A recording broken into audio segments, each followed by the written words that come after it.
But குழந்தைகளுக்கு ஒரு முக்கியமான விஷயம் சொல்றேன். குழந்தை இதுக்கே உங்களுக்கு குழந்தை இருக்கா? 2 பசங்க இருக்காங்க. என்ன வயசு? 7 வயசு 5 வயசு. ஆமா, 5 வயசுக்குள்ள இருக்கிற குழந்தைங்களுக்கு 3-4 லாங்குவேஜை டிவியில போட்டு விடுங்க. அத்தனை லாங்குவேஜையும் நேட்டிவ் ஸ்பீக்கர் மாதிரி பேசுவாங்க 5 வயசுக்குள்ள. ஆமா, அவங்க பெரிய புத்திசாலி ஆகணும்னா சர்க்கரையை மட்டும் கொடுக்காதீங்க. Okay, no sugar. No sugar. Any kind of sugar. ஆமா, எனி வெல்லம், கருப்பட்டி இதெல்லாம். அது வந்து நான் எல்லா மீட்டிங்லயும் சொல்றேன்.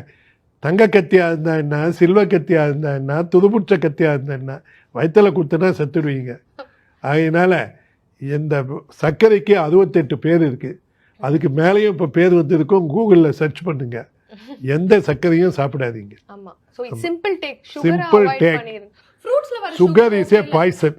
Sugar is a poison. இப்போ அது ரொம்ப ட்ரெண்ட்ல போயிருக்கு. Sugar is a poison. இப்போ ஏன்னா எல்லா செலிபிரிட்டி இன்டர்வியூலையும் பார்த்தீங்கன்னா என்ன நீங்க கட் பண்ணீங்கன்னு கேட்டிங்கன்னா அது சுகர்ன்றாங்க. அண்ட் ஒரு 3 லிங்க் ஃபுட்டை நீங்க சாப்பிடக்கூடாதுன்னா மில்க், சாக்லேட் அண்ட் சுகர் கலந்து எதையுமே சாப்பிடக்கூடாது அப்படின்றாங்க.